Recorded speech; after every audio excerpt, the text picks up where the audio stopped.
नमस्कार, ANB news देख रहे हैं आप। मैं हूं आपके साथ पल्लवी राजपूत और हमारे खास कार्यक्रम राष्ट्र धर्म में आप सभी का स्वागत है। विधानसभा चुनाव को लेकर उत्तर प्रदेश का सियासी माहौल लगातार बदलता जा रहा है। पहले यूपी सरकार में मंत्री स्वामी प्रसाद मौर्य ने बीजेपी से इस्तीफा दिया, उसके बाद से ही बीजेपी की मुश्किलें लगातार बढ़ती हुई नजर आ रही हैं। अभी तक स्वामी प्रसाद मौर्य के समर्थन में कई मंत्रियों और विधायकों ने बीजेपी का दामन छोड़ दिया है, लेकिन अब एक अलग ही सियासी माहौल देखने को मिल रहा है। पहले एनसीपी चीफ शरद पवार ने समाजवादी पार्टी के साथ यूपी के चुनावी मैदान में उतरने का ऐलान किया और अब अचानक शिवसेना के राज्यसभा सांसद संजय राउत की यूपी की सियासत में एंट्री से एक बार फिर सियासी माहौल गर्मा गया है। आपको बता दें कि यूपी के मुजफ्फरनगर संजय राउत ने किसान नेता राकेश टिकैत से मुलाकात की। मुलाकात के बाद संजय राउत और राकेश टिकैत ने प्रेस वार्ता की। इस दौरान राकेश टिकैत ने कहा कि महाराष्ट्र सरकार ने किसान आंदोलन में काफी सहयोग किया है, जिसके लिए मैं उनका धन्यवाद करता हूं। तो वहीं संजय राउत ने कहा कि मुलाकात के दौरान किसानों के ज्वलंत मुद्दों पर चर्चा हुई। हालांकि इस दौरान संजय राउत ने मीडिया से कहा कि हां, मैं राजनीति के उद्देश्य से आया हूं क्योंकि मेरा जन्म ही राजनीति में हुआ है। संजय राउत ने यह बयान भले ही मजाक में या फिर हो सकता है कि गंभीरता से दिया हो, लेकिन उनकी ये मुलाकात कई मायनों में अहम भी मानी जा रही है। सवाल उठता है कि क्या एनसीपी के बाद शिवसेना भी विधानसभा चुनाव के जरिए अपने संगठन को यूपी में मजबूती देना चाहती है या फिर अपनी कट्टर छवि को दोबारा अपनाकर अपने सियासी पैर यूपी में जमाना चाहती है। खैर, जो भी हो, ये तो वक्त ही बताएगा कि कौन कितने पानी में है।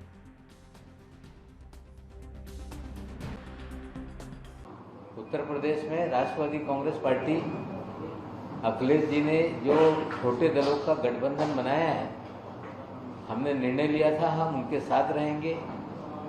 एक सीट को उन्होंने घोषित कर दिया है और लोगों को लेकर चर्चाएं चल रही है। हम पूरा प्रयास है हमारा कि राष्ट्रवादी कांग्रेस पार्टी का संगठन जहाँ पे कम ज़्यादा जितनी भी ताकत है, हम सभी मिलकर जो गठबंधन उत्तर प्रदेश में बन रहा है उसको पूरी ताकत देंगे और उत्तर प्रदेश में परिवर्तन की जो बयार है उसे और तेज करने का काम करेंगे। उत्तर प्रदेश में धीरे धीरे कांग्रेस कमजोर हो रही है। निश्चित रूप से राष्ट्रवादी कांग्रेस पार्टी के नेता आदरणीय पवार साहब ने पहले से स्पष्ट भूमिका ली कि जो दल जहां मजबूत है उसकी अगुवाई में सभी विपक्ष के लोगों को साथ आना चाहिए। वो भूमिका हमने स्वीकारी है। केरल में हमारा लेफ्ट के साथ गठबंधन है। महाराष्ट्र में कांग्रेस, शिवसेना, राष्ट्रवादी कांग्रेस पार्टी की सरकार है। मणिपुर में कांग्रेस के साथ लगभग हमारा गठबंधन तय है। गोवा में हम प्रयास कर रहे हैं। जहां पे जो दल मजबूत है उसकी अगुवाई लोग स्वीकारेंगे तो निश्चित रूप से भारतीय जनता पार्टी को हराने में कामयाबी हासिल होगी। इस मंच पर मैं बोलना ठीक नहीं समझता, फिर भी मैंने ये तय किया है, मेरे साथ राज्य प्रमुख अनिल सिंह जी भी हैं, 50 या 100 तक हम सीटें यहाँ लड़ेंगे पूरे उत्तर प्रदेश में और कोशिश भी शिवसेना के विधायक रहेंगे। क्या भाजपा से समर्थन की उम्मीद रखते हैं? भारतीय किसान नहीं, यूनियन से समर्थन की उम्मीद रखते हैं? नहीं। आपको क्या किसानों का समर्थन नहीं चाहिए? आशीर्वाद चाहिए। सर, आपका गठबंधन कांग्रेस से है, तो क्या कांग्रेस से ही आप चुनाव लड़ेंगे? देखिए, गठबंधन महाराष्ट्र में है।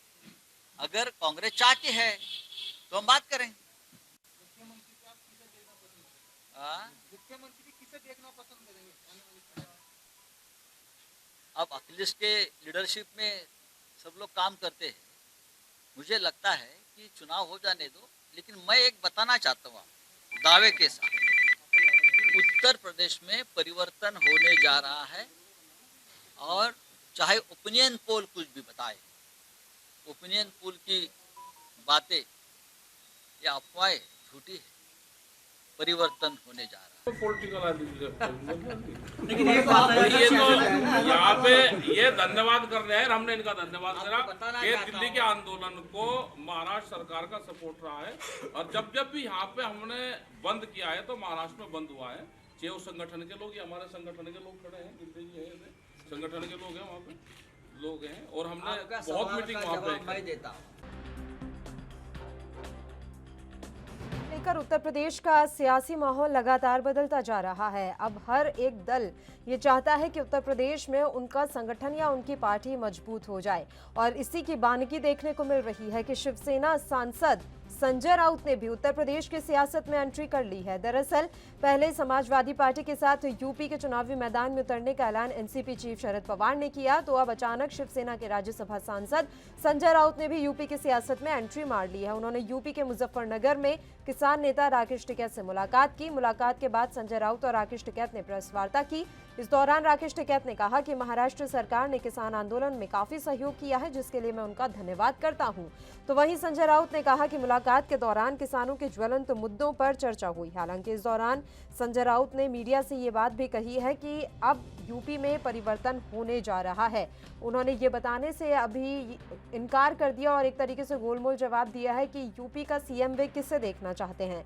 अब सवाल उठता है कि क्या एनसीपी के बाद शिवसेना भी विधानसभा चुनाव के जरिए अपने संगठन को यूपी में मजबूती देना चाहती है, या फिर अपनी कट्टर छवि को दोबारा अपनाकर अपने सियासी पैर यूपी में जमाना चाहती है। खैर जो भी हो, ये तो आने वाला वक्त ही बताएगा कि कौन कितने पानी में है, लेकिन कोशिशें अभी हर दल की तरफ से की जा रही है। यूपी में हर दल अपनी किस्मत आजमाने को इस समय आतुर नजर आ रहा है।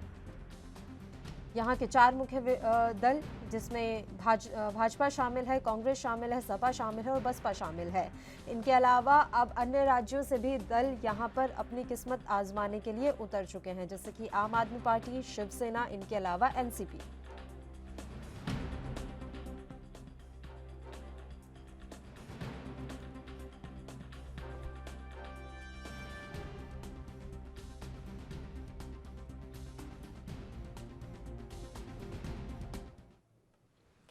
और चलिए इस मसले पर अब चर्चा की शुरुआत कर लेते हैं। 4 मेहमान इस समय हमारे साथ जुड़ गए हैं। मेहमानों से आपका परिचय करवा देते हैं। संदीप दुबे जी इस समय हमारे साथ जुड़े हुए हैं, भारतीय जनता पार्टी के नेता। कुंवर सिंह जी कांग्रेस पार्टी के प्रवक्ता इस समय हमारे साथ जुड़ गए हैं। योगेश सोनी जी इस समय हमारे साथ जुड़े हुए हैं राजनीतिक विश्लेषक के तौर पर, और हिमांशु वाजपेयी जी समाजवादी पार्टी से। चारों ही मेहमानों का स्वागत करती हूँ एएनबी न्यूज पर। संदीप दुबे जी, शुरुआत आपके साथ कर लेते हैं। सर, ऐसा लग रहा है कि पूरी कायनात ही अब तो आपको हराने के लिए उतर आई है।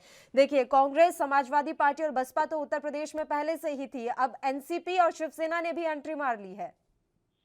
देखिए, कहीं का ईट कहीं का रोड़ा, भानुमती में कुंभा जोड़ा। सब लोग अपने अपने खुलते में को जोड़ के वो चुनाव लड़ना चाहते हैं और अपना अपना पक्ष रखना चाहते हैं। यही लोकतंत्र की खुशी है और यही लोकतंत्र की खासियत है। कि मैं ये कहना चाहता हूँ, आज देखिए भारतीय जनता पार्टी की सरकार ने 5 साल में Kashi Vishwanath corridor, Kanpur metro, Purvanchal expressway, Ganga expressway, Gorakhpur link expressway, सभी गरीबों को कोविड काल में हमने मुफ्त राशन दिया। विश्व ने भी उसकी सराहना करी। राम मंदिर का निर्माण, अर्जुन बांध महोबा में बन रहा है। कम से कम 59 के आसपास हमने नए मेडिकल कॉलेज बनाए। पीएम आवास योजना के अंतर्गत गरीबों को योजना दी है। कुशीनगर में अंतर्राष्ट्रीय हवाई अड्डा बनाया। नोएडा में अंतर्राष्ट्रीय हवाई अड्डा का काम चल रहा है। अर्जुन सहायक परियोजना चल रही है। भवानीबाग परियोजना चल रही है। कसौली बाग परियोजना। इतने हमने काम किए उत्तर प्रदेश के अंदर, तो हम लोग काम को लेके जा रहे हैं। जो ये यशस्वी मुख्यमंत्री योगी आदित्यनाथ ने काम किया है, उस काम को लेके हम जा रहे हैं और जन जन को ये बताने की कोशिश कर रहे हैं कि अब काम बोलता है। देखिए, एक बात और है उत्तर प्रदेश की राजनीति, 70 साल बाद पहली बार हुआ है कि जातियों की गणित उत्तर प्रदेश में खत्म हुई है। क्यों खत्म हुई है? विकास एक रूप लिया है, विकास को अवसर मिला है और सभी लोग मिलकर सबके साथ सबके विकास की अवधारणा के साथ काम कर रहे हैं। तो चाहे लखनऊ मेट्रो, आगरा मेट्रो, गोरखपुर में मेट्रो, जितनी भी योजनाएं हमने चलाई, 15 करोड़ लोगों को मुफ्त में हमने राशन दिया। 4000 करोड़ रुपए का डिफेंस कॉरिडोर उत्तर प्रदेश में बन रहा है। 40 लाख से अधिक मजदूरों को स्किल मैपिंग पर हमने रोजगार दिया। और सबसे इम्पोर्टेंट काम हमने जो किया, एक जिला एक उत्पाद, जो 2017 में 88,967 करोड़ था, वो आज 2021 में बढ़ के 121 लाख करोड़ का निर्यात हुआ। किसानों का बिजली का बिल हमने आधा किया। हमने काम किया है। तो काम उत्तर प्रदेश के यशस्वी मुख्यमंत्री ने किया है और इस काम के बदौलत हम जनता के बीच जा रहे हैं। और विपक्षी पार्टियों के साथ दिक्कत ये है कि विपक्षी पार्टियों के साथ न नीति है, न नियत है और न काम की गारंटी है कि आम लोगों को वो जोड़ पाए। देखिए, 34,80,000 हमने लघु उद्योग स्थापित किए, लोगों को रोजगार के अवसर उत्तर प्रदेश में दिए हैं। गोरखपुर और रायबरेली में नए एम्स स्थापित किए। तो यशस्वी मुख्यमंत्री योगी आदित्यनाथ के नेतृत्व में हमने उत्तर प्रदेश में सबके साथ सबके विकास की अवधारणा पे काम किया और सभी को लेके साथ चलने की कोशिश हुई है। आज तो इसीलिए क्या आप मैं अपनी बार-बार पार्टी के नेताओं को साथ लेकर नहीं चल पाए? मेरा सवाल ये भी रहेगा संदीप जी, उसका जवाब देखिए, मैं हमने बाद में इसमें ये लूँगी। तय एक साथ ही इतने लोग छोड़-छोड़ कर जा रहे हैं, तो ये सबका साथ कहाँ चला गया था? इसका जवाब लूँगी मैं। एक बार अन्य मेहमानों का भी रुख कर लेती हूँ, एक-एक रिएक्शन सबका लेना ज़रूरी है। योगेश सोनी जी, आपका यहाँ पर रुख कर लेते हैं। अभी उत्तर प्रदेश के सियासी समीकरण क्या कुछ कह रहे हैं और जिस तरीके से ये नई-नई पार्टियों की एंट्री हो रही है यूपी की सियासत में, ये कितना बड़ा गुल खिलाने वाली है? क्या बहुत कोई गेम चेंजर साबित हो सकता है इसमें? देखिए पल्लवी, बीते 2 दशक में भारतीय राजनीति का जो परिप्रेक्ष्य है वो बहुत अलग तरीके से बदला है। कौन कब कहाँ क्या खेल कर दे कुछ नहीं पता। इसका सबसे बड़ा और हाल ही का जो उदाहरण रहा वो हरियाणा सरकार को लेके रहा। तो कौन कब छोटा दल बड़ा दल गेम चेंजर साबित हो जाए हम नहीं कह सकते, लेकिन इस बात को मैं जरूर कह सकता हूं कि इस समय बीजेपी के लिए चुनौतियां हैं और कुछ भी सरल नहीं है, क्योंकि इस समय सपा भी अपने आक्रामक रुख में आ चुकी है, इधर कांग्रेस भी अपना पूरे अटैकिंग पावर में है और बसपा थोड़ा सा कहीं समझ में आ रहा है कि कहीं लेग पुल कर रही है। और बाकी हम आज जो मुद्दा है डिबेट का वो ये है कि आज शिवसेना की जो एंट्री एनसीपी के साथ जो इन्होंने जो एक आज प्रेस वार्ता करके जो इन्होंने एक हिंट दिया है, जो एक चीज बताई चाहिए, तो इस बात को बीजेपी को हल्के में नहीं लेना चाहिए, क्योंकि इस समय जो स्थिति है वो कई तरीके से नाजुक है। देखिए, बिल वापस ले लिए हैं बीजेपी ने एंड टाइम पे, बहुत अच्छी एक बात को समझ रहे हैं, लेकिन पल्लवी एक बात तो ये है कि क्या उनके मन की कुंठा वो पूर्ण रूप से निकल चुकी है। किसानों में भी 2-3 तरीके के वर्गीकरण है, कोई बीजेपी के साथ है, कोई बीजेपी के खिलाफ है। तो एक बात तो तय है पल्लवी कि आने वाला जो समय है और आगामी जो 2-3 महीने हैं ये बहुत चुनौतीपूर्ण है। और ऐसा नहीं बीजेपी के लिए, अगर पार्टी को कमबैक करना है, अगर हम ज्यादा नहीं पिछले 3 कालखंडों की बात कर ले, बसपा सपा और अभी हाल ही में बीजेपी की, तो आपने ये देख लिया होगा कि उत्तर प्रदेश की जनता किसी को बहुत ज्यादा सर पे नहीं बिठाती है। जो काम करता है, जिसका बोलबाला होता है, वो उसी को चुनती है। वरना जिस बहुमत के साथ मायावती आई थी, उसके बाद फिर अखिलेश यादव आए थे और फिर जिस तरीके से योगी आदित्यनाथ आए, इसका अर्थ ये तो है कि कोई पुराना वर्चस्व यूपी की जनता ज्यादा नहीं मानती है। इसीलिए कहीं कुछ भी सरल है, सरल कुछ नहीं है। और बात रही बागियों की, देखिए बागी आते रहेंगे जाते रहेंगे, बागी हर दल में से इधर उधर जाते रहते हैं। क्यों? ये हमारी भारतीय राजनीति का सबसे बड़ा दुर्भाग्य ये है कि यहाँ लोग देश की सेवा नहीं करना चाहते, जनता की सेवा नहीं करते, अपने चेहरे पे मौका देख के जाते हैं। ये नहीं कि बीजेपी के लोग हैं, अभी सपा के लोग बीजेपी में आएंगे, बसपा के वहां जाएंगे, कांग्रेस के यहाँ आएंगे। ये दल बदलुओं का जो खेल है चलता रहेगा। लेकिन बात अभी चुनाव की करें और शिवसेना की और इनकी बात करें एनसीपी, तो कहीं ना कहीं सेंध लगाने में थोड़ा बहुत ये सक्षम हो सकते हैं। चलिए, कुंवर सिंह जी, मेरी आवाज मिल रही है सर आपको? बिल्कुल बिल्कुल। बताइए कुंवर सिंह जी, आपके महाराष्ट्र के साथ ही अब उत्तर प्रदेश में चुनाव लड़ने का मन बना रहे हैं, लेकिन आपका साथ इस बार वे नहीं लेंगे। देखिए, लोकतंत्र की यही तो खूबी है कि आप देश के किसी कोने में जाके अपने पार्टी का जनाधार बढ़ा सकते हैं, कहीं से चुनाव लड़ सकते हैं। अब ये तो जनता को तय करना है कि आपकी स्थिति क्या है, आपको कितने लोग पसंद करते हैं, वो रिजल्ट बताए। एक बात और कहना चाहता हूं कि लोकतंत्र में जो है वो बाढ़ का पानी, और बाढ़ का पानी में आपने देखा होगा शेर सियार एक साथ बहते हैं, लेकिन जब बाढ़ का पानी खत्म हो जाता है तब सच्चाई सबके सामने आ जाती है। अभी भाई साहब ने एक बात कही लोकतंत्र की, तो मैं एक बात और कहना चाहता हूँ, वो मैं कांग्रेस, भाजपा, सपा, शिवसेना सबके लिए मेरा ये व्यक्तिगत विचार है कि जब से राजनीति में माफियाओं की एंट्री हुई, चाहे वो भू माफिया हो, शराब माफिया हो, जमीन का माफिया हो, चाहे खनन माफिया हो, मतलब अर्थतंत्र को, जो लोकतंत्र को समाप्त करने में अर्थतंत्र ज्यादा प्रभावी है, इसलिए भी राजनीति में भगदड़ मचती है। और पल्लवी जी, मैं एक बात राजनीति के लिए कहना चाहता हूं जो लोकतंत्र के लिए अच्छी नहीं है।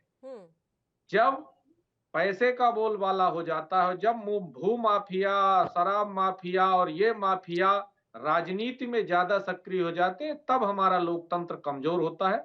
और वो सब दल के लिए, मैं किसी अपने दल या किसी दल पर कटाक्ष नहीं कर रहा हूं, इतना मैं तमाम दल के नेताओं से आग्रह करना चाहता हूं और अपने दल में भी ये कहना चाहता हूं कि लोकतंत्र को बचाए रखने के लिए राजनीति को पवित्र रखा जाए ताकि लोकतंत्र बचा रहे।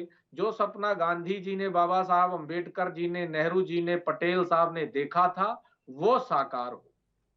अभी कुंवर सिंह जी, आप थोड़ी देर पहले कह रहे थे कि हमारी लोकतंत्र की खूबी है कि कोई पार्टी कहीं पर भी जाकर अपना जनाधार बढ़ा सकती है, लेकिन दूसरे का जनाधार घटा ले, ये कितना सही है? हम सुन रहे थे नवाब मलिक साहब को, वो लगातार बार बार ये दोहरा रहे थे कि कांग्रेस उत्तर प्रदेश में खत्म हो चुकी है, कांग्रेस उत्तर प्रदेश में अब बिल्कुल जीरो पर पहुंच गई है। ये चीजें आपको कितनी जायज लगती हैं? आप अगर किसी राज्य में किसी के साथी बने बैठे हैं तो कम से कम अपने निजी स्वार्थ के लिए दूसरे राज्य में जाकर उसकी छवि तो मत धूमिल कीजिए। पल्लवी जी, मैं एक बात स्पष्ट कहना चाहता हूं। नवाब मलिक जी हों, देश के प्रधानमंत्री नरेंद्र मोदी जी ने भी कहा था हम कांग्रेस मुक्त बना देंगे। ऐसा हालात हुआ कि कांग्रेस के तमाम नेताओं से पार्टी को भर लिया। बीजेपी अब बीजेपी में नहीं, बीजेपी भर के लोग नहीं रह गए। ये अपना व्यक्तिगत विचार है। और मैं तो कह लो, देखिए चुनाव में यही एक बात होती है कि आप ऐसी बातें भी बोलते हैं जो असहज होती है, जिसको लोग मानने को तैयार नहीं होते हैं, और नतीजा उसका रिजल्ट में आप देख लेते हैं। चलिए, समाजवादी पार्टी के प्रवक्ता हिमांशु वाजपेयी जी भी हमारे साथ बने हुए हैं, उनका रुख कर लेते हैं। हिमांशु जी, सवाल ये है कि आप ले तो रहे हैं भारतीय जनता पार्टी से भर भर के नेता, लेकिन इन्हें एडजस्ट कहां कीजिएगा आप? देखिए, आने वाले दिनों में ये तस्वीर साफ हो जाएगी कि हम किसको कहाँ एडजस्ट करेंगे और किन शर्तों पर, या कौन बिना शर्त हमारे साथ शामिल हो रहा है। हाँ। अभी तो स्थिति ये है कि भारतीय जनता पार्टी का देखिए एक चाल चरित्र है कि ऐसा कोई सगा नहीं जिसको इन्होंने ठगा नहीं। अब इनके द्वारा ठगे हुए लोग, छले हुए लोग, जो पीड़ित रहे, प्रताड़ित रहे, जिनकी आवाज दबी रही, उनको आज दिख रहा है कि उनको आम जनता के सामने जब जाने का मौका मिल रहा है 5 वर्ष के बाद, तो उनके पास जनता के सवालों का जवाब नहीं है। 5 वर्ष जिस सरकार में वो शामिल है, उस सरकार में रहते हुए भी आम जनमानस तक वो सुविधाएं नहीं पहुंचा सके, वो काम उनके नहीं करा सके, तो उनको वहां जाने की जवाबदेही उनके सामने है, और आज उनके पास कोई जवाब नहीं है। और आज उनको ही नहीं, समूचे उत्तर प्रदेश को आदरणीय अखिलेश यादव जी में उत्तर प्रदेश का भविष्य दिख रहा है। तो सभी लोग हमारे साथ कंधे से कंधा मिलाने को तैयार हैं, हमारे हाथ से हाथ मिलाकर चलने को तैयार हैं, और हम सभी का खुले दिल से, खुले मन से स्वागत कर रहे हैं। और आने वाला समय सारी तस्वीरें स्पष्ट कर देगा। अभी उसके विषय में कुछ कहना अतिशयोक्ति होगी। संदीप दुबे जी ने थोड़ी देर पहले तमाम योजनाएं जो हैं हिमांशु जी गिनाई थी, पता नहीं आपने वो सुनी या नहीं सुनी। उनके हिसाब से तो सारा विकास का जो कार्य हुआ है वो योगी सरकार में ही हुआ है। जी बिल्कुल, सारा योगी सरकार में विकास का कार्य हुआ है। इसीलिए योगी जी को आज 80% और 20% के तुष्टिकरण करने की आवश्यकता पड़ रही है। इसीलिए हर बात में मंदिर लाने का मथुरा, काशी, अयोध्या घूमना पड़ रहा है। मुद्दों पर कहीं नहीं है। कहीं बेरोजगारी पर चर्चा करने के लिए भारतीय जनता पार्टी का कोई हमारा साथी तैयार नहीं है। कहीं महंगाई पर चर्चा करने के लिए भारतीय जनता पार्टी का कोई साथी हमारा तैयार नहीं है। किसानों को बात करेंगे तो किसान 1 वर्ष से अधिक बैठे रहे, तब किसान बिल किसानों के हित में थे। तो भारतीय जनता पार्टी संकल्पित थी कि कुछ भी हो जाए, हम तो भाई किसानों का भला करके मानेंगे।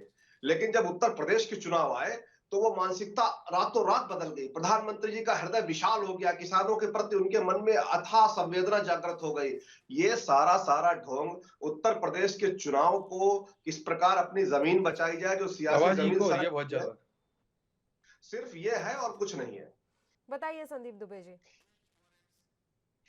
बात कहूंगा कि 4.5 लाख लोगों को हमने सरकारी नौकरी दी है, 6.5 करोड़ लोगों को हमने स्वास्थ्य बीमा कवर दिया है, कम से कम 1.5 करोड़ से ऊपर परिवारों को हमने गैस कनेक्शन दिया है, और कम से कम 1.25 से 1.5 करोड़ लाख सरकारी जो स्कूल हैं उनको हमने बेहतर शिक्षा से जोड़ा है। स्वास्थ्य के क्षेत्र में, शिक्षा के क्षेत्र और रोजगार के भी क्षेत्र में। यहाँ 2017 में उत्तर प्रदेश की बेरोजगारी दर 18% हुआ करती थी, आज जबकि 2021 में 4.1% रह गई। तो काम हमने किया और हम काम को लेके जा रहे हैं। हम समाजवादी पार्टी, विपक्ष के और नेताओं की तरफ भाषण नहीं दे रहे, बुराई नहीं कर रहे। हमारी प्रतिस्पर्धा किसी से नहीं है। यशस्वी मुख्यमंत्री योगी आदित्यनाथ जी की प्रतिस्पर्धा किसी से नहीं है, क्योंकि उन्होंने काम किया है और उत्तर प्रदेश की जनता इसी संकल्पित है। आज उसी संकल्प का परिणाम है कि पूरा विपक्ष घबराया हुआ है, हताश है, निराश है, उसके पास बुराई के अलावा कुछ नहीं है। आप देखिए, मैंने कभी समाजवादी पार्टी, कांग्रेस या किसी राजनीतिक पार्टी का नाम नहीं लिया और किसी की मैंने बुराई नहीं करी।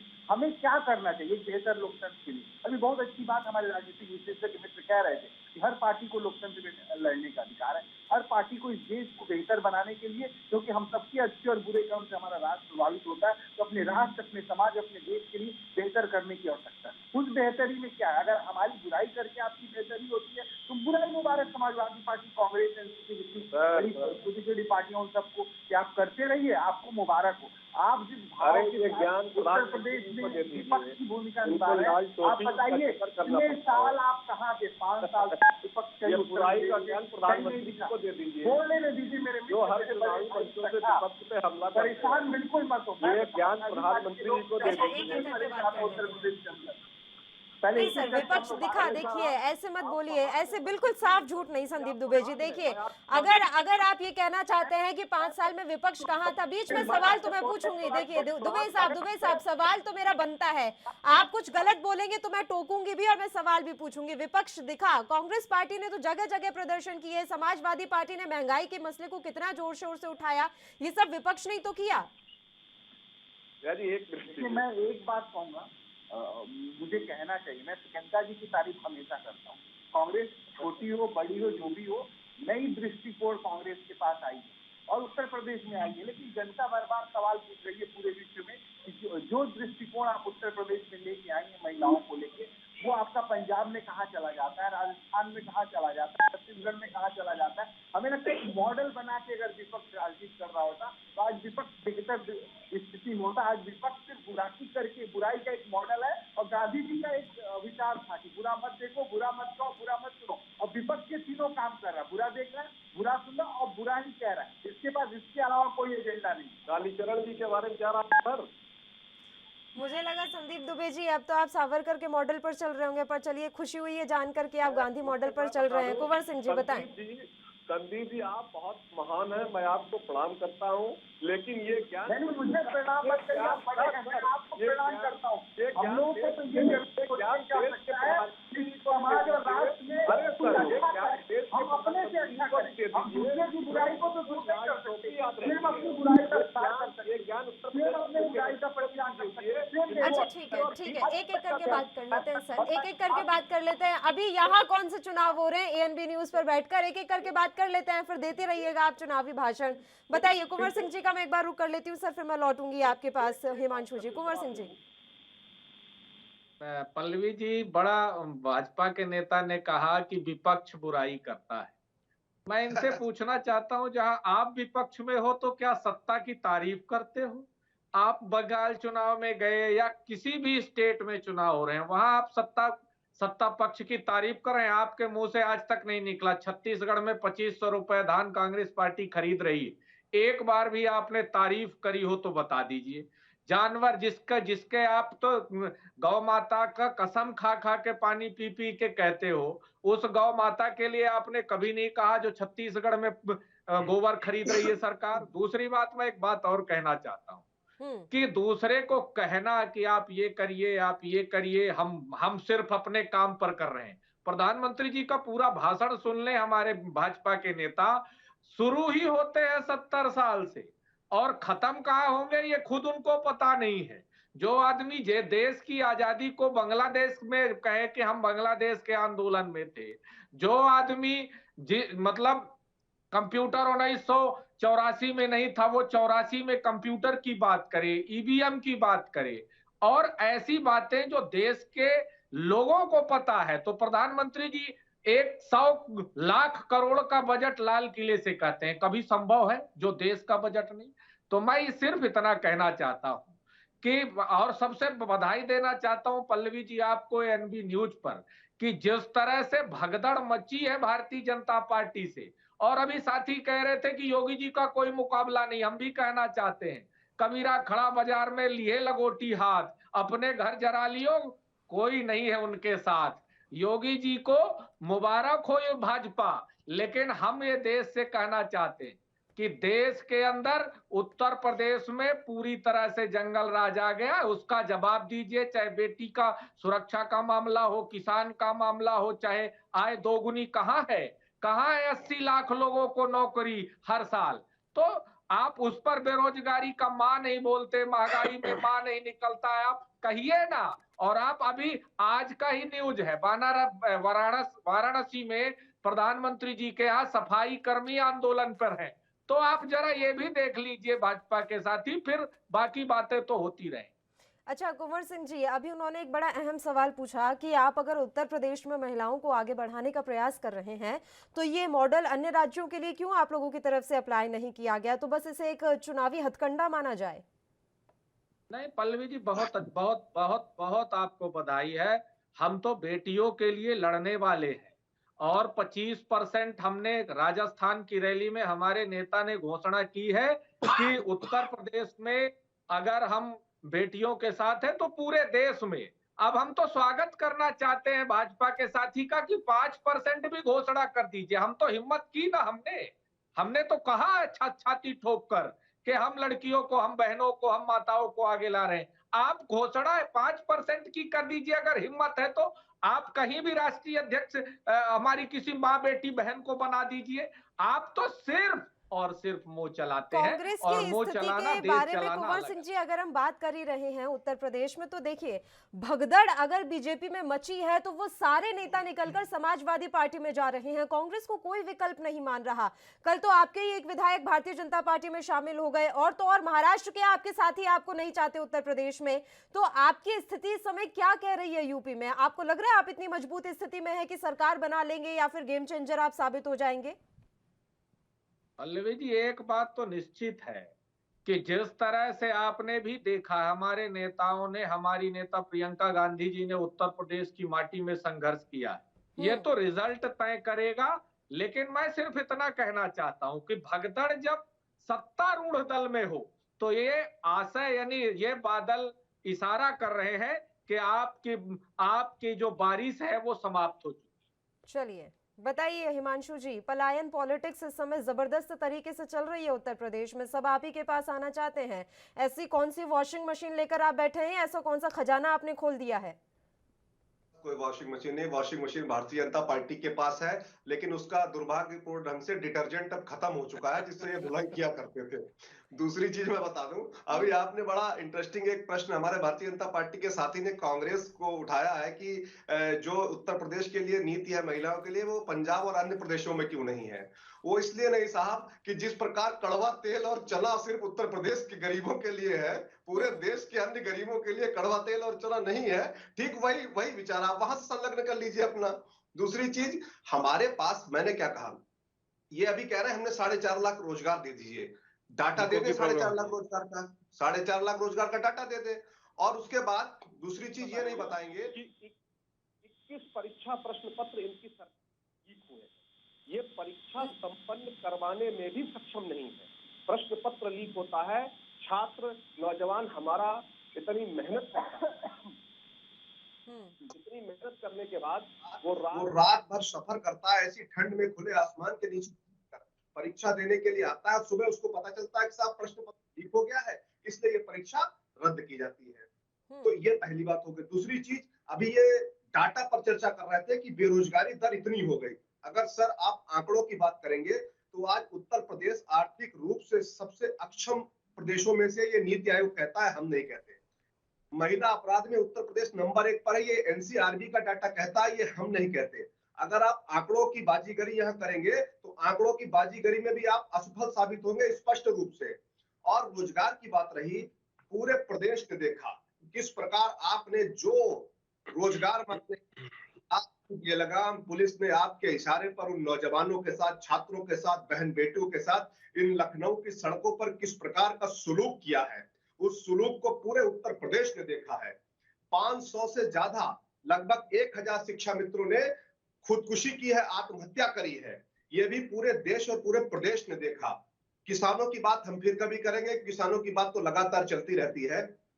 नहीं, मुझे पहले ये आंकड़े दीजिए। अब हिमांशु जी मुझे पहले ये आंकड़ा दीजिए कि आपके टाइम पे आप साक्षरता में कौन सा केरल के बाद उत्तर प्रदेश को ले आए थे? नकल कर करके तो बच्चे पास होते थे, इस तरह की स्थिति बनी हुई थी।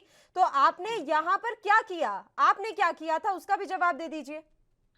देखिए, आप नकल कर करके, यानी आप ये मानती है कि हमारी सरकार में जितने भी पास हुए, जो बच्चे टॉपर्स हैं, वो सब नकल करके पास हुए। जितने भी, ये आप शब्द मैंने बच्चों की इस्तेमाल भी नहीं किया। आप और बच्चों आप की बेहतर योग्यताओं पर तरीके प्रश्न से चिन्ह खड़ा जानते कर हैं रही सर, हैं। किस तरह से आप परीक्षाएं बच्चों की आयोजित योग्यताओं होती पर, थी, आप क्या बच्चों की स्थिति योग्यता थी। पर प्रश्न चिन्ह खड़ा कर रही हैं। आप उत्तर अब प्रदेश के अब नौजवान बच्चों की वही योग्यता बात है पर ना प्रश्न सर, मैं चिन्ह खड़ा नेता कर रही नहीं हैं। हूँ, मैं अरे नेता नहीं हूँ जो आपकी तरह लाभ तो आप लश्कर और सीधे लपेट सीधे लपेट सीधे कर बातें सीधे सुनाऊंगी। सीधे मैं सीधे प्रवक्ता आरोप नहीं तो हूँ लगा ना रही सर, मैं हैं। तो सीधा सीधा ये बोलना जानती हूँ। ये तो मैं तो प्रश्न यही कहाँ पूछ है? रही हूँ कि ये नकल प्रश्न होती थी कहाँ आपके है? टाइम पे, होती थी आपके अरे टाइम पे नकल, ये एक्सेप्ट तो प्रश्न कीजिए। कहाँ है? ये तो आप आरोप लगा रही हैं ना, मैं वही तो कह रहा हूँ, ये प्रश्न कहाँ है? ये तो आप आरोप लगा रही हैं, प्रश्न कहाँ कर रही हैं? तो आप सीधे सीधे, आपका मानना है कि 2012 से 17 में के बीच जिन बच्चों ने उत्तर प्रदेश में अच्छी शिक्षा प्राप्त करी या अच्छा स्थान या अच्छा मुकाम हाँ, हासिल किया, केरल के आप बाद सीधे यूपी का सीधे नंबर आ गया उनकी था। उनकी योग्यता पर प्रश्न चिन्ह खड़ा कर देने का काम कर रही हैं। देखिए, नकल एक ऐसी व्यवस्था है जो ऐसा नहीं है कि कभी हुई नहीं उत्तर प्रदेश में, या आज भी नहीं होती है, होती रहती है, लेकिन सबने प्रयास किया उसको रोकने का, और किसी हद तक रुकी भी है, किसी हद तक रुकी भी है। और जो नौजवान हमारे पढ़ लिख के निकलते हैं, इस देश का भविष्य बन, देखिए अब 69,000 शिक्षक भर्ती के जो अभ्यर्थी ये सड़कों पर बैठे, ये क्या सब नकल करके पास हुए हैं? ये सब नकल करके पास हुए हैं। जो शिक्षा मित्र नौकरी करते थे, वो सब नकल करके पास हुए हैं। ये बीएड करके जो हमारे नौजवान आज रोजगार के लिए दर दर भटक रहे हैं, ये सब क्या नकल करके पास हुए हैं? चलिए अच्छा, सर, नकल पे आप अब जब मैं कर रहा हूं एग्जाम का, क्या जो एग्जाम पेपर आउट हो जाता है, पेपर लीक हो जाता है, परीक्षा रद्द हो जाती है, उसके लिए कौन दोषी है?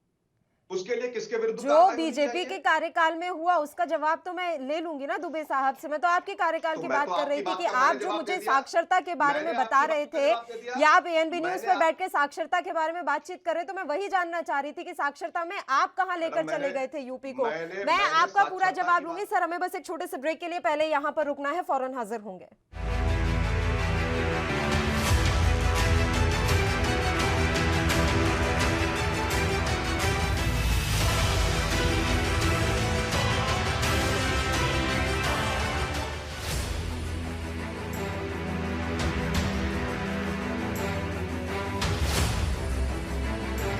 ब्रेक के बाद एक बार फिर से आप सभी का स्वागत है। उत्तर प्रदेश की सियासत में इन दिनों हलचल मची हुई है। जहां यहां पलायन पॉलिटिक्स इस समय हावी नजर आ रही है, तो वहीं नए नए जो दल हैं वो उत्तर प्रदेश में अपनी किस्मत आजमाने में भी लगे हुए हैं। इसी मसले पर हम चर्चा कर रहे हैं। चारों मेहमान हमारे साथ जुड़े हुए हैं। योगेश सोनी जी, आपका हम यहाँ पर रुख कर लेते हैं। सर, तमाम चर्चा आपने सुनी। अब सवाल यह है कि फिलहाल यूपी में स्थितियां क्या कुछ कह रही हैं, चाहे वो कांग्रेस के लिए हो, चाहे वो समाजवादी पार्टी के लिए हो, या फिर बीजेपी के लिए। देखिए पल्लवी, हम इस बात को भली भांति जानते हैं कि उत्तर प्रदेश में हर दल अपनी ताकत झोंक देता है। उसका विशेष कारण यह है कि उत्तर प्रदेश का विधानसभा चुनाव जीतने का अर्थ आपने 30 से 35% लोकसभा चुनाव जीत लिया है। तो रंगमंच की इस दुनिया में और आज की डेट में कि जो जॉइंट वेंचर्स है वो कब कहाँ स्थापित हो जाए नहीं पता। हम महाराष्ट्र की राजनीति में देखते हैं, इतने लंबे समय से जो गठबंधन बना था बीजेपी और शिवसेना का, वो टूटा और उसके बाद वो कैसे सरकार बनी, आपके सामने की बात है, त्रिकोणीय सरकार बनी। उसके बाद 2019 में सपा बसपा का गठबंधन जो था वो बहुत कुछ बोल गया था। 2017 के पिछले चुनावों में उत्तर प्रदेश में सपा और कांग्रेस का जो गठबंधन था वो भी हमने देखा। कहानी ये है कि इस पटल को स्वीकार करती है या नहीं करती है। हर चीज आपके तरीके से नहीं होती है। इसी का उदाहरण ये है कि आज जो नेता है, जो जा रहे आ रहे, ये उनका मानना हम इस पार्टी में आएंगे और हम विजय प्राप्त कर लेंगे। लेकिन पल्लवी, ऐसा नहीं होता है। अब सोशल मीडिया के इस दौर में जो लोग वादे करते हैं, जो सरकारें दावा करती है, आज युवा उसको गूगल पे सर्च करता है। हम रिपोर्टिंग करते हैं और मैं हाल ही में इन चुनावों के सर्वे में भी लगा हूं एक एजेंसी की तरफ से। तो एक चीज मैंने इस चीज में इस बार अच्छी नोट करी, जो मुझे बहुत प्रभावित जिसने करा। एक घर में 4 सदस्य हैं, तो उस चारों सदस्यों की अलग अलग पार्टी को लेके अपनी मंशा है, अपना इंटरेस्ट है। तो ये भी नहीं कि एक जमाना होता था कि पहले एक मोहल्ला अगर वोट किसी को दे रहा है तो सब उसको वोट दे रहे हैं।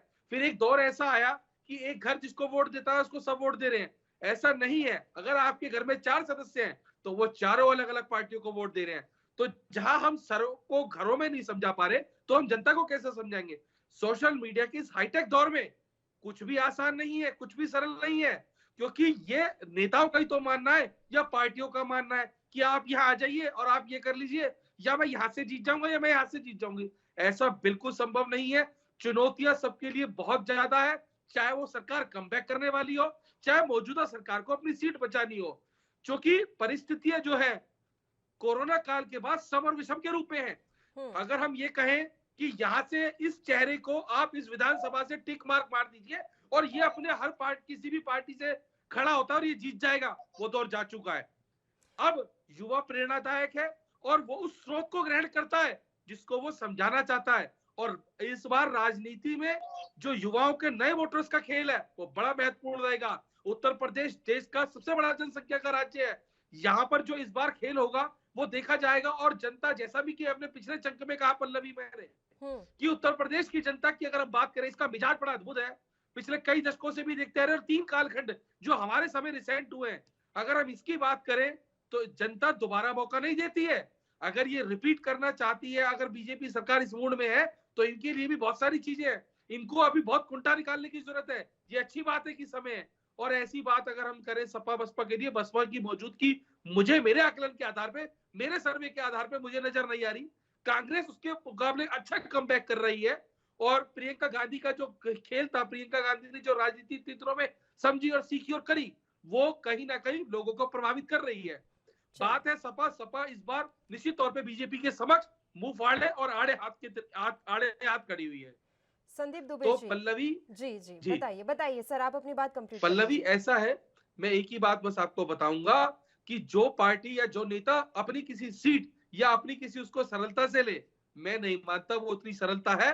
क्योंकि जो सर्वे है हमारा वो बड़ा इस समय आश्चर्यचकित कर रहा है कि एक एक मोहल्ले से, जैसे हम किसी विधानसभा में 1000 लोगों पे सर्वे करते हैं, बड़ा मीडियम, बड़ा मिक्सअप जा रहा है। आसान कुछ नहीं है पल्लवी, यही कहना चाहता था। ठीक है संदीप दुबे जी, जो भी अभी मंत्री विधायक आपका साथ छोड़कर गए हैं, सबकी भाषा लगभग एक जैसी ही नजर आ रही है। सब एक ही दोषारोपण कर रहे हैं कि उचित सम्मान नहीं मिला, दलितों की कोई सुनवाई नहीं है। ये क्या दर्शा रहा है? क्या योगी आदित्यनाथ के लिए कोई बड़ा इशारा है ये?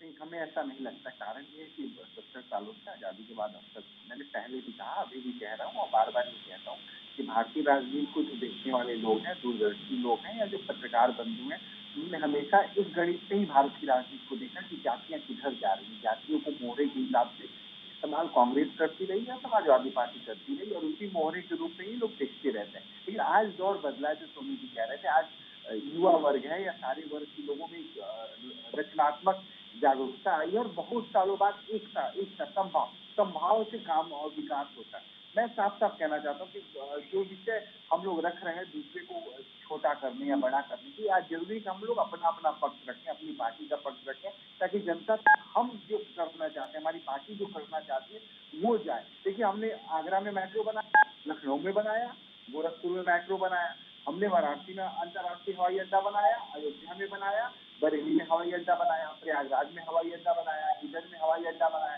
कानपुर में हवाई अड्डा बनाया। इसमें कुछ लोग कह सकते हैं, समाजवादी पार्टी के लोग, कि मेट्रो मैंने फीता काटा था कि मेट्रो बने, लेकिन फीता काटना अलग है, बनाया तो हमने काम किया। और योगी जी का काम बोल रहा है। दूसरी बात, एक बहुत बड़ी बात सोनी जी ने कहा, मैं इसको स्वीकार करता हूँ कि घर में अगर 5 लोग हैं, शिक्षा का स्तर छोटा बड़ा भी हो सकता है, कोई बहुत शिक्षित है, कोई अति शिक्षित है, कोई बेरोजगार के घर में है, उसकी अपनी अपनी मंशा है, वो किस कारण वोट देगा। सिर्फ इस कारण वोट नहीं देगा कि वो फलानी जाति वाला है, फलाने धर्म वाला है, तो इसलिए वोट देगा कि वो किस पार्टी के साथ वोट दे रहा है, जो सरकार बन रही है उसकी वो सुरक्षित है। हमने उत्तर प्रदेश के माफियाओं के साथ इस तरह से लगाम लगाया, हर जिले में कट्टा उद्योग था, आज जिले में कट्टा उद्योग बंद हुआ, उन लोगों को जेल में डाला गया। एक व्यवहारिक तौर पे कानून का राज कायम हुआ। एक अच्छा स्टेट, सॉवरेन स्टेट कौन है? और दूसरी एक और बात, अपनी बात समाप्त करने से पहले दिल पे सब लोग हाथ रख के पूछे कि एक अच्छा मुख्यमंत्री क्या होता है, कैसे होता है, उसकी किस तरह से आलोचना करेंगे या किस तरह से उसकी पैरामीटर करेंगे जो बेहतर प्रदेश के लिए काम किया। तो एक पढ़ा लिखा नौजवान होने के नाते मैं सिर्फ एक ही उसका पैरामीटर है कि केंद्र की योजना, राज्य की योजना अंतिम व्यक्ति तक पहुंची कि नहीं पहुंची, धरातल पे अंतिम व्यक्ति को उस योजना का लाभ मिला, उससे बेहतर मुख्यमंत्री प्रदेश में और देश के लिए नहीं हो सकता। तो एक व्यक्ति ने काम किया, उसका काम बोल रहा, और उसने हर क्षेत्र में, रोहिया जी कहते थे कि सुधार हो लेकिन धीरे धीरे हो, बदलाव का स्वरूप जो है उसका अलग है, धीरे धीरे होगा, और लोगों की मानसिक परिवर्तन हुई है। और इसीलिए मैं मानसिक परिवर्तन को व्यवस्था परिवर्तन का सबसे सफल माध्यम मानता हूँ। और आज उत्तर प्रदेश के यशस्वी मुख्यमंत्री योगी आदित्यनाथ जी ये उत्तर प्रदेश के अंदर करने में सफल हुए। अच्छा, योगी आदित्यनाथ के अयोध्या से चुनाव लड़ने की खबरें सामने आ रही हैं सर। राम मंदिर की वजह से अयोध्या से चुनाव लड़वाया जा रहा है उन्हें। हमारे यहाँ ये परिवारवाद की पार्टी नहीं कि मैं यहाँ लड़ूंगा ये करूंगा। जो पार्टी तय करेगी वो हर सब लोग स्वीकार करेंगे। यहाँ कोई छोटा बड़ा नहीं है, सबकी अपनी अपनी देश के प्रति जिम्मेदारी है, सबको अपनी देश की जिम्मेदारी का वहन करना है। मैं दूसरी बात एक और कहना चाहता हूँ, अयोध्या को लेके, राम मंदिर को लेके भी कहना चाहता हूँ। राम मंदिर सदियों से हमारे लिए हमेशा आस्था का केंद्र है और सनातन संस्कृति का हिस्सा रहा। सहस्त्रों वर्षों से अयोध्या एक प्राकृतिक रूप से पूजनीय जगह रही है और ऐसी जगह जहाँ पे विपक्ष के लोगों ने बराबर जाने अनजाने में जितनी आलोचना कर सकते थे, गोलियां चलवा सकते थे, जो भी प्राकृतिक कहते हैं कि जो लोग गलत लोग थे उनका सरोकार बन गया था वहाँ। और लगता था कभी कि अयोध्या में हमेशा युद्ध रहेगा, कोहरा रहेगा, कभी आसमान साफ नहीं होगा। आज अयोध्या में आसमान साफ है और पूरा हम सब लोग, भारत के लोग गौरवान्वित महसूस कर रहे हैं, वो चाहे हिंदू हो, मुसलमान हो, किसी जाति धर्म के व्यक्ति। तो इसमें मैं 100% निश्चिंत हूँ और सोनी जी के बात से भी बहुत इत्तेफाक रखता हूँ। किसी के आने जाने से कोई प्रभाव नहीं पड़ेगा, जनता तय करेगी कि उसके हित में क्या है और उसको हम सबको स्वीकार करना चाहिए। सोनी जी का सर्वे भारतीय जनता पार्टी की वापसी दिखा रहा है सर, इसलिए आप सहमत हैं? अभी वो समाजवादी पार्टी की वापसी दिखाते तो आप कतई सहमत नहीं होते। कुंवर सिंह जी, पता कि उनका सर्वे क्या दिखा रहा है। मैंने ये कहा कि मुकाबला सबका बराबर है, मैंने किसी को जिताया नहीं है। मैंने जिताने के लिए आज आप मेरी सारी बातें सब उल्टा लेकर जा रहे हैं। मैंने जिताने के लिए बोला ही नहीं सर, मैं बस ये कह रही थी कि आपका सर्वे बढ़त तो दिखा रहा है ना बीजेपी को। अभी मैं पूछ रही थी कुछ हिमांशु जी से, उन्हें लगा कि जितने भी बच्चे पास हुए नकल करके पास हुए, तो इन शब्दों का मैं इस्तेमाल कर ही नहीं रही हूँ। कुंवर सिंह जी, साक्षरता के बारे में एक बार फिर से हम शुरुआत कर लेते हैं। आपके हिसाब से, आप तो बहुत लंबे समय से यूपी में आ ही नहीं पाए सत्ता में, तो अभी तक कितनी स्थिति आपने सुधरती हुई देखी है शिक्षा के मामले में उत्तर प्रदेश की? क्योंकि आप तो महिलाओं को भी अब बढ़ाने की बात कर रहे हैं, तो वो कितनी साक्षर हो पाए, इस दिशा में आपके क्या प्रयास रहेंगे? पल्लवी जी, देश में बाबा साहब अम्बेडकर ने एक बात कही थी कि शिक्षा वो शेरनी का दूध है, जो पिएगा वो दहाड़ेगा। और लोकतंत्र में सबसे ज्यादा जो अहम है वो शिक्षा होती है। भाजपा नेता ने अभी लोहिया जी का नाम लिया। मैं ये भी कहना चाहता हूं कि जब रोडें शांत हो जाती हैं तो संसद आवारा हो जाती है, उन्होंने भी ये कहा था। तो इसका सीधा सा मतलब है कि विपक्ष को पूरी शिद्दत, पूरी मेहनत और पूरी ताकत के साथ सरकार के गलत कामों का विरोध करना चाहिए। और जो कह रहे थे कि हमने यहाँ हवाई अड्डा बनाया, भाई साहब आपने नया नहीं बनाया, उसका पुनर्निर्माण कराया। नया आप बना के देखिए ना, नया आप बनाइए। आप नाम बदलने की जो राजनीति कर रहे हैं, नई चीज आप पेंटिंग सेंटिंग करा के नया रख देना, ये नहीं है। और रही बात अयोध्या की, तो 1986 में रामलला का दरवाजा राजीव गांधी ने खुलाया था, आपने तब तो कहा भी नहीं था। और इतिहास पर जाइए तो सबसे ज्यादा हे राम शब्द गांधी जी ने कहा था अंतिम वक्त में। तो राम के आप पुजारी नहीं है, ठेकेदार मत बनिए। धर्म की चाशनी को अब दुनिया समझ गई है और उत्तर प्रदेश तो वैसे भी जागरूक प्रदेश है। और आपने बहन जी शिक्षा की बात करी है, तो मैं इतना कहना चाहता हूं कि शिक्षा के स्तर को लोगों की जब जागृति होगी तभी सुधारा जा सकता है। वैसे उत्तर प्रदेश तो सबसे ज्यादा प्रधानमंत्री देने वाला देश है और उत्तर प्रदेश ही देश की लोकसभा की स्थिति को तय करता है। और विधानसभा आने वाला जो चुनाव है, अभी मैं सर्वे का सुन रहा था, मैं इतना ही कहना चाहता हूं कि वक्त बदलते देर नहीं लगती और देश की जनता तय करती है कि लोकतंत्र में कौन राजा बनेगा, कौन रंक बनेगा। अच्छे अच्छे राजा रंक हो गए और अच्छे अच्छे रंक राजा हो गए, समय का इंतजार करना। चलिए हिमांशु जी, आज जिस तरीके से संजय राउत राकेश टिकैत के साथ बैठे हुए थे, इसका क्या मतलब समझा जाए? राकेश टिकैत की भी अगर एंट्री होती है यूपी की सियासत में, तो आरएलडी का साथ आपके लिए ऐसा तो नहीं है कि बस घाटे का सौदा हो जाएगा? देखिए, इन सभी विषयों पर अभी कुछ कहना अतिशयोक्ति होगी। आने वाला समय स्पष्ट कर देगा जो भी तस्वीर होगी। अब कोई किसी के साथ बैठ के क्या चर्चा कर रहा है, इस पर हम और आप कोई टिप्पणी नहीं कर सकते हैं। आने वाला समय स्पष्ट कर देगा। लेकिन आज मैं आपके चैनल के माध्यम से एक बड़ी जिम्मेदारी के साथ बात कहना चाहता हूं कि आज चुनाव उत्तर प्रदेश का है। जी। तो उत्तर प्रदेश के चुनाव में उत्तर प्रदेश सरकार की नाकामियों और कामयाबियों का आकलन होना चाहिए, योगी आदित्यनाथ की परफॉर्मेंस का आकलन होना चाहिए। लेकिन ये बड़ा दुर्भाग्यपूर्ण है कि जब उत्तर प्रदेश के चुनाव में कहते हैं साहब हमने तमाम एयरपोर्ट बना दीजिए। अरे एयरपोर्ट साहब केंद्र सरकार की योजना है, स्वच्छ भारत केंद्र सरकार की योजना है, शौचालय केंद्र सरकार की योजना है, उज्ज्वला योजना केंद्र सरकार की योजना है, ऐसी तमाम मेडिकल कॉलेज केंद्र सरकार। अरे आप माथा मत पीटिए, मैं आपको बता रहा हूं, उत्तर प्रदेश सरकार के योगी जी के कामों का आकलन करिए। हम जब चुनाव लड़े थे, नतीजा जो भी रहा हो, हमने 102 108 एम्बुलेंस चलाई।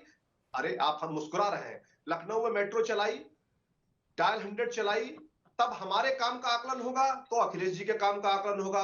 और जब ये चुनाव लड़ने आएंगे, सुन लीजिए, जिम्मेदारी के साथ कह रहा हूं, उसके बाद अब जब यही वजह है कि जब चुनाव आता है, इनके तमाम मुख्यमंत्री बहुत अच्छा काम करते हैं, सारे राज्यों में बहुत अच्छा काम करते हैं, इतिहास में उससे अच्छा काम नहीं हुआ होता है। लेकिन जैसे चुनाव आता है, वो सारे मुख्यमंत्री नरेंद्र मोदी जी के पीठ के पीछे कर दिए जाते हैं और चेहरा आगे कर दिया जाता है नरेंद्र मोदी जी का, और उपलब्धियों का बखान प्रारंभ हो जाता है देश के प्रधानमंत्री का। और चुनाव वहां कराने का पूरा प्रयास भारतीय जनता पार्टी करती है, विपक्ष वर्सेस नरेंद्र मोदी। अरे आप अपने मुख्यमंत्रियों को कब तक बैसाखी पर चलाते रहेंगे? उनको मैदान में उतारिए, उनको मैदान संभालने दीजिए। कब तक मोदी जी को हर जगह आगे चेहरा खड़ा करके चुनाव लड़ते रहेंगे? मैं बता दूं, ये पीछे छिपके और छुपाना, नाकामियों को छुपाना बंद करिए। वो देश के प्रधानमंत्री है, समूचे देश के प्रधानमंत्री हैं, कुछ जिम्मेदारी अपने आप भी उठाइए, अपने मुख्यमंत्रियों को भी आगे करिए। यूं बैसाखियां मोदी जी की कब तक बैसाखियों पर चलाते रहेंगे आप अपनी पार्टी को और अपने मुख्यमंत्रियों को? योगी आदित्यनाथ जी ने काम किया है, उन कामों पे आप चर्चा करिए, उन कामों की बात करिए। क्या विकास कार्य उत्तर प्रदेश की सरकार ने किए हैं, जो उत्तर प्रदेश की सरकार ने किए हो, उन पर चर्चा करिए। हम चर्चा को तैयार हैं, हम सुनेंगे अभी आपकी बात। अगर आपने किए होंगे तो हम आपकी तारीफ भी करेंगे। बता दीजिए संदीप दुबे जी, आपकी 1-2 योजनाएं जिनके बलबूते इस बार आप चुनावों में जा रहे हैं। मैं एक बात कहना चाहता हूँ मेरे साथी से, सबसे बड़ी फैक्ट्री नोएडा के अंदर डाली और हमें लग रहा है विश्व की सबसे बड़ी उत्पादन फैक्ट्री, लोगों को नहीं पता, वो कहेंगे कि हमारे अखिलेश जी योजना है। दूसरी जो सबसे बड़ी बात है कि जितनी वो योजनाओं की बात कर रहे हैं सर, वो अखिलेश जी लेके आए थे, बता सकता हूँ मैं आपको। हाँ तो बताइएगा क्या ले आए थे और कहाँ रह गया था? इसको देखो, अब शुरुआत हो गई।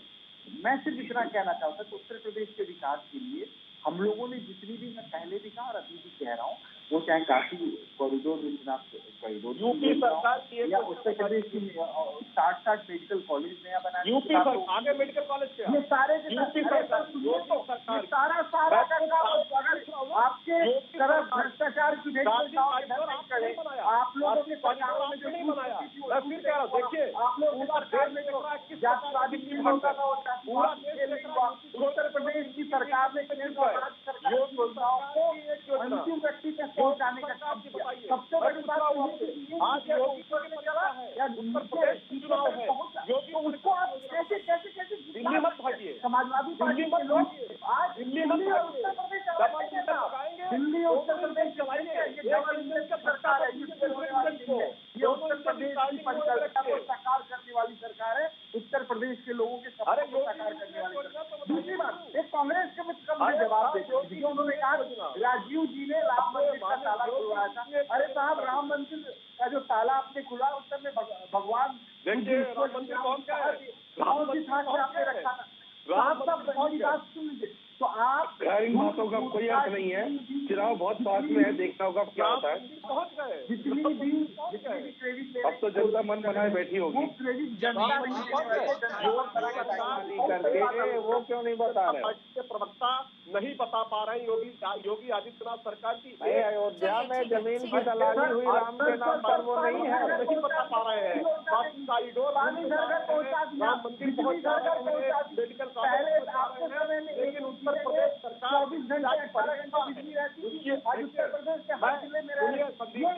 आज ये परीक्षा होगी तो आप अपना सब्जेक्ट, अपनी कॉपी लिख के आएंगे, पापा का सर्टिफिकेट वहाँ लिख के नहीं आएंगे कॉपी में। आप अपनी परीक्षा बताइए, आपसे क्या किया? बात में मोदी जी, हर बात में मोदी जी, कमाल ठीक है एक एक टॉपिक पे बात कर लेते हैं सर। एक साथ बोलेंगे ना सारे लोग तो फिर सुनाई भी नहीं देगा। चलिए सर, संदीप दुबे जी, आंकड़े लेकर आप बैठे होंगे ना, तो गन्ना किसानों के बारे में जानकारी दे दीजिए, महिलाओं की सुरक्षा के बारे में जानकारी दे दीजिए, और कोविड के समय में कितनी गरीबों की मदद आपके द्वारा की गई, कितना रोजगार आपने मजदूरों को दिया, इन सब के आंकड़े एक बार जरा जल्दी जल्दी से बता देंगे तो बेहतर रहेगा। देखिए, हमने 86 लाख किसानों का 36,000 करोड़ रुपए का कर्ज माफ किया। कम से कम 4.5 लाख करोड़ निवेशक पूरा झूठ मत बोलिए, हमारी बात भी नहीं सुनोगे। गलत बात, झूठ कैसे सुन ले? बेशर्मी की बात मत करिए, जिस पे बोलने पर भी शर्म आ जाए।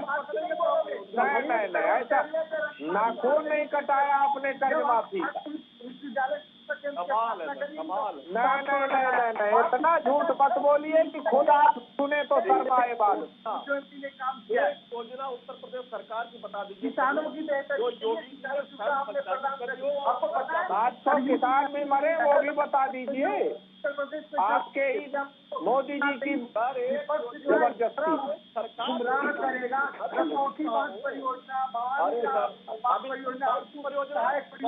ये सारे काम जब हम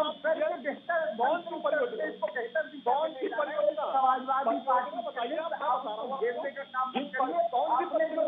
बताइए, आपने 5 साल में मोदी जी और योगी जी की बुराई करने के अलावा कोई उपलब्धि आप बताइए। बता पा रहे हैं आप, कितना हास्यास्पद है। उत्तर प्रदेश का चुनाव है, उत्तर प्रदेश के मुख्यमंत्री का सत्ता को सुनना है, और भारतीय जनता पार्टी अपने उत्तर प्रदेश के मुख्यमंत्री का काम बताने को अरे मोदी ठीक है एक एक करके बात कर लेते हैं। पूरी सरकार में योजनाएं कमाल करते हैं। जब आप कमाल करते हैं, लोग पानी को सरकार में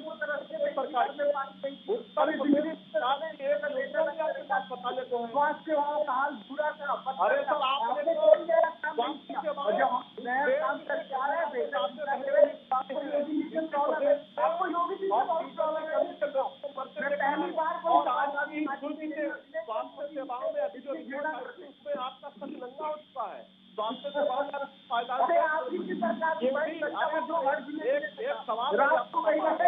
एक सवाल नहीं बता पा रहे हैं। अरे सर चलिए योगेश सोनी जी ये तो ठीक है कोई बात नहीं सर। अभी तो लग रहा है सही समय पर आचार संहिता लग गई, नहीं तो लोग बड़ा कंफ्यूज हो जाते कि किसके पास जाना है और किसके पास नहीं जाना है। इस तरीके से रैलियों में ये लोग बोलते रहते। तो योगेश सोनी जी, पश्चिम बंगाल का चुनाव थोड़ा थोड़ा याद आ रहा है सर। उस समय सत्ताधारी दल था टीएमसी और यहाँ पर सत्ताधारी दल है बीजेपी। टीएमसी से लगातार नेताओं के निकलने का सिलसिला जारी था, अब यहाँ से भी बीजेपी के नेताओं के निकलने का सिलसिला जारी है। लेकिन जब चुनाव परिणाम आए तो बड़ा अचंभित करने वाले वो चुनाव थे, और जो लोग चले गए थे छोड़ के, वो फिर से वापस आने लग गए थे। ऐसा होता है पल्लवी, ये ना बड़ा लंबा खेल है समझने के लिए। कई बार क्या होता है, आदमी को सत्ता का डर सताता है, कई बार आदमी को फाइनेंशियल डर सताता है। एक इसका बहुत अच्छा उदाहरण था दिल्ली में। दिल्ली प्रदेश अध्यक्ष हुआ करते थे रविंद्र सिंह लवली। उसके बाद क्या हुआ, उनके ऊपर कुछ मामले की जांच हो गई, आर्थिक मामले को लेकर आपराधिक शाखा में। तो उन्होंने क्या करा, अपना कुछ बीजेपी ज्वाइन करा और बहुत होशियारी से, स्मार्ट तरीके से वो सारा पैसा संगवाया, दोबारा कांग्रेस में आ गए। कोई उनसे पूछे कि 20 दिन के लिए ऐसा क्या हुआ जो तुम्हें उससे पहले बीजेपी पसंद आई और बाद में तुम वापस आ गए। तो होता क्या है, राजनीति एक बड़ा सुंदर व्यवसाय है, इसको समझना चाहिए उन नेताओं के साथ देखे जैसा हम इन लोगों के बीच में जाते हैं और इनका व्यवहार देखते हैं। और पल्लवी, आपको आश्चर्य होगा, मैं बड़ी अच्छी बात बताऊं, आधे से ज्यादा सब एक दूसरे के रिश्तेदार हैं।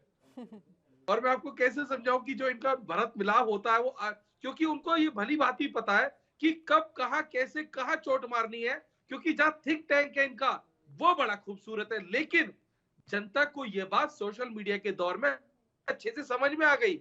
कोई ये सोचे कि मैं इस पार्टी में जाके बुराई कर दूं, जैसे हम बागियों की बात कर रहे थे और आपने भी कहा अभी अपने पिछले से पिछले चंक में कि पिछड़ों की याद नहीं आई, उनकी उन्नति के बारे में नहीं सोचा, तो ये चुनावों के समय पे क्यों याद आई? अगर ये बागी होना था जब इनको सपा में जाने से पहले मौर्य साहब को या दूसरे नेताजी को, तो ये बात तब बोलते। क्या 5 साल से उनका दम घुट रहा था? क्या 5 साल से उनकी सांसें रोक रखी थी?